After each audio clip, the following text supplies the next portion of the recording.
All right, the question of the day is, and I've been wanting to do this for a while, I've tufted the wing on the F33C Bonanza, and I've 654 X-ray left base 17 full stop. I've tufted the tail. So we've got a camera out there that's recording. I can't kind of see if it's doing that or not, but it was when I left it, so hopefully it's working, because otherwise we wasted our time. Stick with this on Flywire. Let's see how it works out.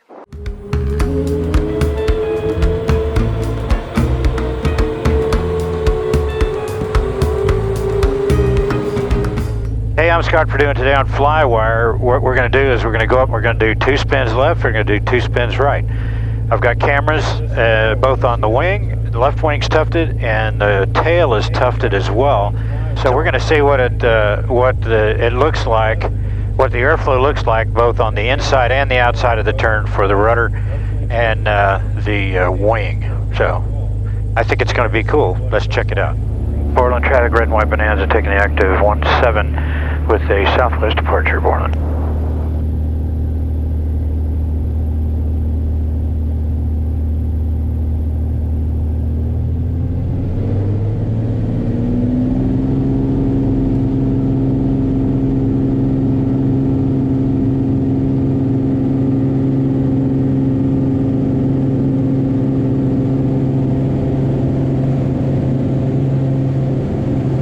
Is it ready? You're up. Anyway, what we want to look for is we want to look at where the boundary layer breaks, and then how far it progresses forward, and same thing, how far out on the wing the break is, and we also want to see if there's any spanwise flow, and we can see spanwise flow with the yaw strings going that way, with all the tufts going outbound. So we're going to see that. Didn't see much of that on the Skywagon, but we'll see on this one. Didn't see it on the A36, but it had tip tanks, so it acted kind of like a fence. We'll see. The tail, well, that's conjecture. We'll see how that goes. I know what I think it should look like, but we'll see how it works. I'm going to turn off the autopilot when we get up to altitude here, because it'll fight me for trying to do spins. It doesn't like Frontier 1710, I'm George. We're going to explore the GFC 500 and its ESP and the level mode and all that in an upcoming video, but not today. Hey, I just looked at the rushes and I saw a big surprise. So now I got to clean up the little tufts off of everything, off the wing and the tail. But you know, watch the video. I'm not going to spoil the surprise. See if you can see what it is, and then I'll talk about it. It's very interesting. It's not what I expected at all. All right, there's 6500, and I'm going to turn off the autopilot. Cranberry is just right over there, so if I have a problem, I've got an easy divert. Yeah, I don't see any traffic, nothing on the fish finder, so let's set up for spin 1. This is going to be a left spin. Mushy. There we go. Left. 1. No, that's 1. 2.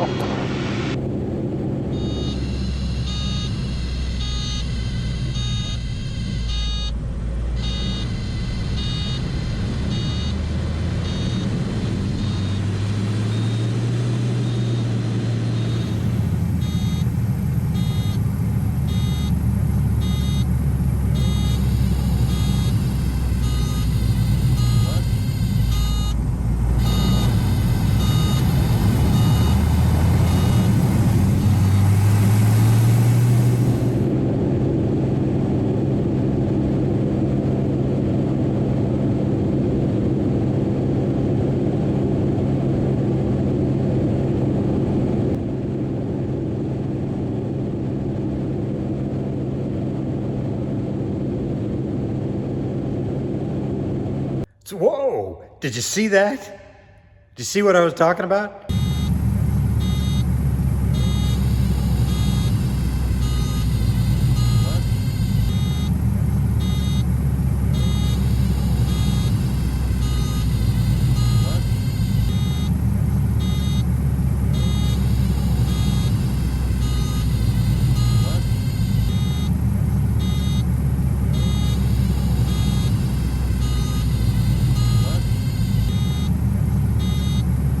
these are the tufts. And when you look at this right here, you can see that it's actually been showing a lot of turbulence. And I expect that in the wing root. A lot of turbulence here for this whole area. You can see right here. See how it's taken the yarn all apart, and it's just gone. But you can see here on this leading edge that right here, the yarn is in pretty good shape, and here as well. So you can really see the pattern, or how violent the stalled air was, and how far away from the boundary layer it was. So the root here, a lot of turbulent air, a lot of separation all the way forward to the wingtip, and not here in the center section right here.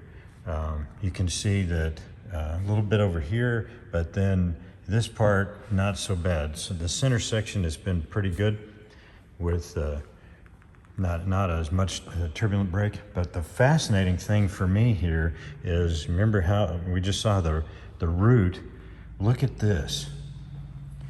This was a big surprise right here. This is a VG that they added to later A36s, and or the 36 series, and to keep the E33Cs and the F33Cs aerobatic, you had to add this, among a few other things, to supposedly add energy to the aileron during the stall. But what you see here and what we saw in the video is this is fully stalled. And right here, this one in the video is actually going this way. So the airflow is somewhat forward of the wing. It's counterflow right here. It's very fascinating. And you can see here, it was fairly benign out here on the wingtip. The wingtip wasn't stalled, but the outer section was. This whole section right here was stalled. This is some really turbulent air, really whipping it around when the boundary layer broke. So it's just fascinating to me what that result was. You can see here, it wasn't really that bad, but pretty severe here, and then here on the center section. So it looks like there is some span-wise flow this way, coming down this way on the wing.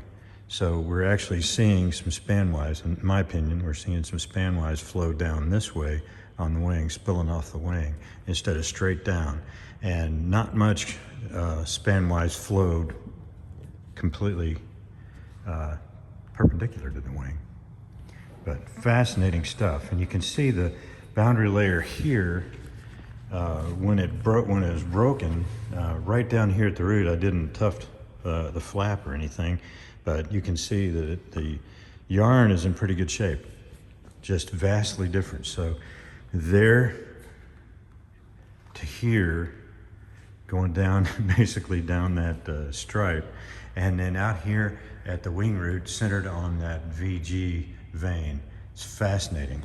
This will be a right spin number 1. There's my altitude. I don't see any traffic. Let's line up that way.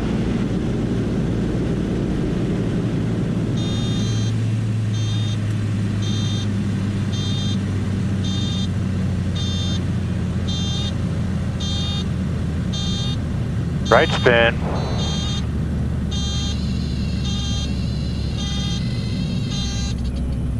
Here comes the stall. There's the stall. Right rudder. Right spin. There's 1. 1.5. So there are two interesting things that are going to happen in this spin. We'll look at the rudder. It's really cool, but what's really interesting is the outside wing. The initial part of it, where it's stalled, and the departure happens as normal. But once the rotation begins and is solid, then the boundary layer is reattached, and that whole wing is producing lift. It's just amazing. So let's watch that. Here we go. It's going to stall at the VG point as before. There it is. We get a little span-wise flow that breaks. Then now we're spinning to the right, and then the boundary layer reattaches, except for the very inboard edge most of the time. It's very, very interesting. Let's look at the rudder, and this is what's also cool here. This is what I really expected to see more of on the right side. We get an average flow virtually straight up the elevator. The vertical, and that's what I thought I'd see on the other side. We only saw 45 of that, but this is pretty much traditional. Then the airplane recovers, bam, and tough streamline. It's really cool. All right, so there you have it. Spins left and right. We're going to take a look at the download. Lost two of my tufts. But we're going to take a look at it and see what the airflow looks like, see how confused it is and how quickly it recovers and all that stuff that I'm really interested in the tail. It's going to be really cool to look at that tail. So we'll see it inside and outside the turn. Pretty cool stuff. Okay, this was actually a fun one.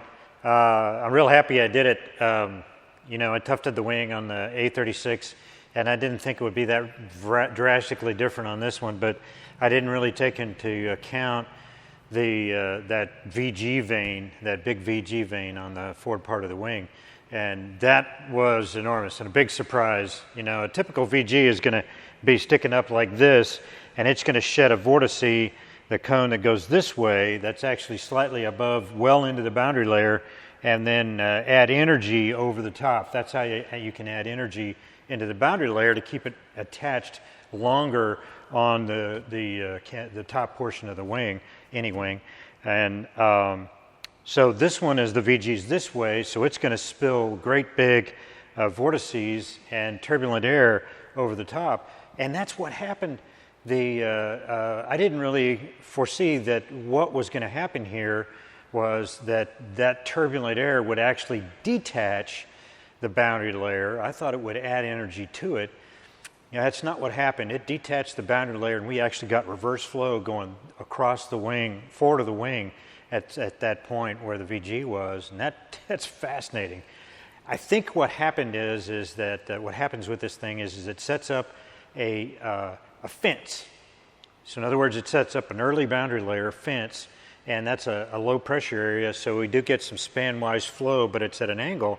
And what happens is the airstream flows over the wing, it sheds over that aileron, and the inner portion of that aileron actually has a lot of control, has control way deep into the stall, and that's how they do it. It's not energy from the VG itself. It basically creates a fence where the stall happens, and then there's energy on the inboard edge of that aileron, so it has some power. Fascinating, man. I was really happy to discover that. The other interesting thing that I was really go after in this test was to see what's going on with the rudder.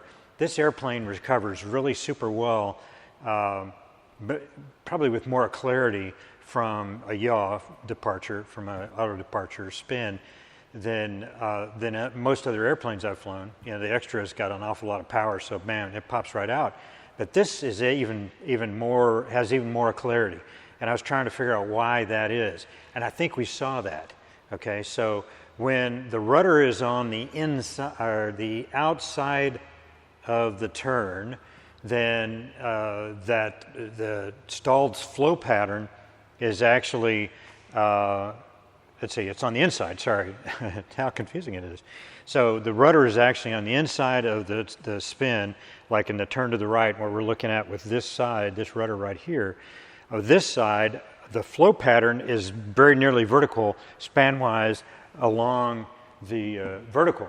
And there's no flow, there's no effectiveness here, very low pressure area, etc. But on the other side, because when we were spinning left, we were still filming this side, the flow pattern's this way, and it's fairly coherent. There's a little bit of chaos there, but not an awful lot. But you're still seeing flow this way. So the rudder has effectiveness here, so it's not necessarily from the elevator as much as it is from here. So the relative wind is actually coming up from this direction, from right here. headed over there. So that we're still getting that on the outside of the turn.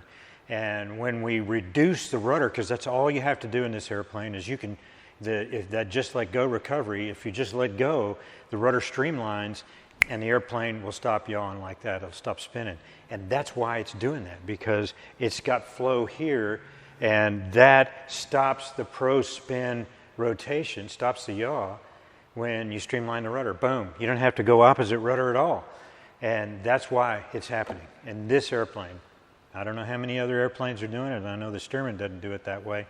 I don't believe the Extra did it that way either. But way cool to learn. Answered a really huge question for me. So I hope you liked this video. It was actually illuminating making it. I learned a lot. Hope you did too. So if you liked it, hit like and subscribe. It looks a bit like this here, and that helps me out with the YouTube algorithm, plus views and all that kind of hooey. But I appreciate that. And I'd also like to thank my Patreon subscribers here. Without you guys, it'd really make it harder to make these videos. I appreciate your support. And if you'd like to support the channel, I'll leave a link down below to the Flywire Patreon page. Thanks for watching, and we'll see you next time on Flywire.